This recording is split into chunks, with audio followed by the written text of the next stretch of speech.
The world is insanely bananas right now. There's so many problems, I don't even know where to start. Yeah, man. Luckily, that's not our job, though. Do you ever get the overwhelming desire to escape all the madness? Iceland comes to mind. Where would you go? 1997. That's not a place, that's a... Well, you see, okay, look. Do you know why 1997 is so special to me? Yeah, it's the year I was born. Oh, come on, man, don't be ridiculous. That's the year that we got our very first game console, the Sony PlayStation. Ah, I remember. We got it for Christmas that year. That's right, do you remember the 3 video games that we got with it?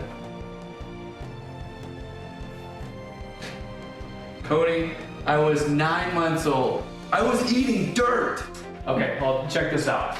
Here's one of the games that we got. I opened it then, and then you can open it now.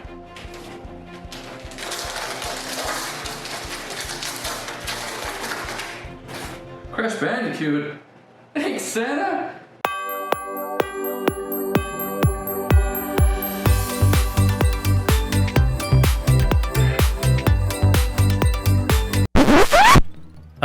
Yes! Crash Bandicoot.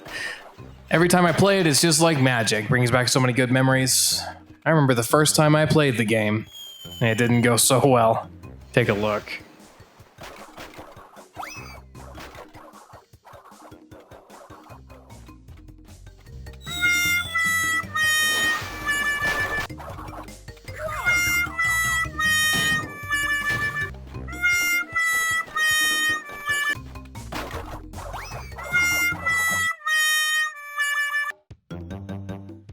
Now, I know what you might be wondering. Seriously, you guys are talking about Crash Bandicoot. Everybody knows this game, and everybody knows everything that there is to know about this game. It's been reviewed by every channel on YouTube, it's been talked about by the creators in great depth. We even know the secret levels and all of that good stuff. Well, yes, we're going to talk about it. And the reason we're going to talk about it this early in our show is because this was my introduction to video games. This was the new paradigm set forth for me to judge all further entries of any kind of video game that I played. Alright, to kick things off the right way, we're going to start with the obligatory history section of this review. My man Casey's got this one in the bag. Give it to us, Casey. In the summer of 1994, Jason Rubin and Andy Gavin left their hometown of Boston, Massachusetts, and moved all the way to Los Angeles to start working on this game idea under the development team Naughty Dog. Along the way, they studied all of their favorite arcade games and noticed that full 3D rendering was becoming the new way of gaming. Crash Bandicoot was instantly a commercial hit, having stayed in the top 20 of video game sales for 24 months straight. They had no problem going up against their main competitor, which was Mario, of course, as evident in this ad campaign that they launched soon after the release of the game. Boy, Mustache Man, your worst nightmare has arrived. Pack up your stuff. I got a little surprise for you here. Check it out. What do you think about that? We got real-time, 3D, lush organic environments. Crash Bandicoot took absolute inspiration from Donkey Kong Country and Sonic the Hedgehog. And with this perfect hybrid of games, just like cotton candy grapes, came Crash Bandicoot. Back to you, Cody. Thank you, Casey. So this is the type of game that would not have been released the way it was back in the 20-teens. Pinstripe is a prime example of this. A cartoon enemy with a gun, I don't think that's gonna fly these days. Not to mention, what is going on with Ripperoo after he dies? I'm not touching that one. During this era, game developers struggled to find good camera angles. Luckily, in Crash Bandicoot, camera follows you everywhere you go, and it's fixed on you at all times.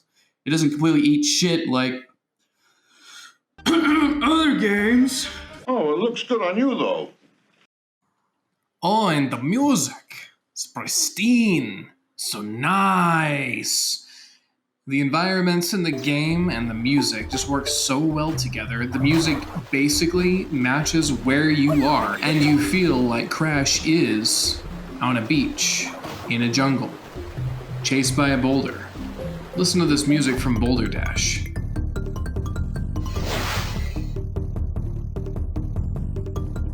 And a little sample from Upstream.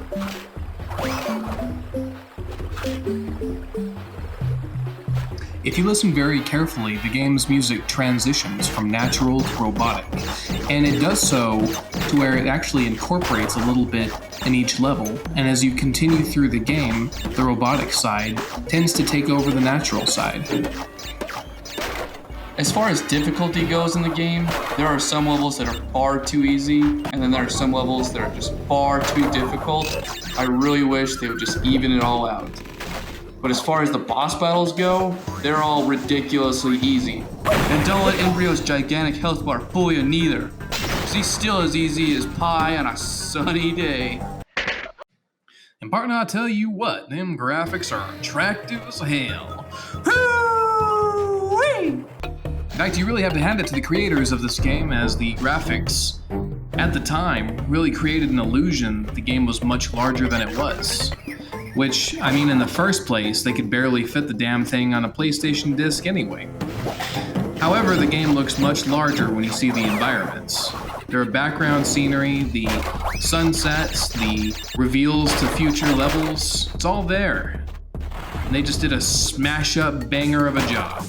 If I were to give the graphics a rating out of 10, I would say Chili's every day for the rest of my life out of 10. The controllers in this game are very responsive. Much more responsive than Cody when I try to call him 13 times and I still go to voicemail. But that's for another rant.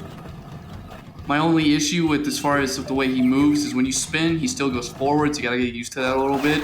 Controls are a little bit looser than the remaster. They kind of touched it up a little bit. Other than that, they're fantastic. So earlier, Casey mentioned how the levels go from extremely easy to extremely hard. And then he complained. I don't know why he complained. That's naturally how video games work. They start easy so you can get used to the controls, and then they get hard later on. It's not really hard to figure out. Anyway, if you want a real challenge, balls to the walls, then what you want to do is you want to go for the gems. Now, talk about unfair. In order to get the gems, you have to beat each level without losing a single life, and collect every box. And let me tell you, that is easier said than done. Hey Casey, I want you to give your input on this game, and then I'm going to totally step all over it and then make it look ridiculously stupid. He's an asshole too, sir. But thanks for being part of the review. Oh, thanks, Cody. Well, buddy, I mean, you're a part of the Johnson brothers. It's just that your opinion's totally wrong. It makes no sense. I mean, who talks shit about this game? This game is like almost perfect. It's like a godlike example of how to make a PlayStation 1 game. Opinions are never wrong, face. How dare you say that to me? You know what? You know what? Crash Bash is better. There, I said it. Alright, seriously, bro, I'm sick and tired of arguing. You crossed the line with Crash Bash, but you know what? Let's just get back to the game. Alright. Sorry, I crossed the line. Crash Bandicoot is a great game, obviously. It's just agree to disagree. It's not it's not perfect. It's not Croc 2, but it's still good. Alright, Casey, I'm gonna call a truce on this one, that's fine. Anyway, so getting back to Crash Bandicoot, which is what we're doing here in the first place. The question really comes down to not whether or not it's a great game. Everybody knows the legacy, it's amazing. I mean, some people are gonna have their own opinions, and that's fine. Not everybody loves the game. I love it, so I'll be biased about it, sure. However, the real question is, how well did Crash Bandicoot represent the Sony PlayStation? So let's go ahead and compare Mario 64 to Crash Bandicoot in terms of sales volume. Crash Bandicoot was released in 1996, as Casey mentioned earlier, and it sold 6.8 million copies. Super Mario 64 was also released in 1996 for the Nintendo 64 and sold 11 million copies. So in conclusion, Crash Bandicoot may have not won the mascot race. You are the most shot-out 23-year-old I've ever seen. But he certainly represented the PlayStation 1 very well as a mascot. And as a damn fine game series. As mentioned earlier, Crash Bandicoot was the first game that I ever played for PlayStation, and it set a standard for me for whenever I played a new video game, what to compare it to. How are the graphics, the sound, the experience, the gameplay, the replayability? And Tauna Bandicoot, they did you dirty by letting you go so early. Shame. Monkey! And that's going to wrap it up for this video. Thank you guys so much for watching, we really do appreciate it. And Triple Extra Medium is not just the Johnson brothers. Casey's going to tell you more. We have an upcoming podcast that is called the Burke Podcast, because that's where we all hail from, Albuquerque, starring Michael Chavez Madrid and Jared Ostrom, and maybe Cody and I will make an appearance. You never know. Who knows? We also have episode 3 coming up very soon. Be sure Probably to be look looking out. for that in June somewhere, sometime then. Maybe even sooner, we'll see. Yeah, it's based on our schedules. We'll see there. We'll see.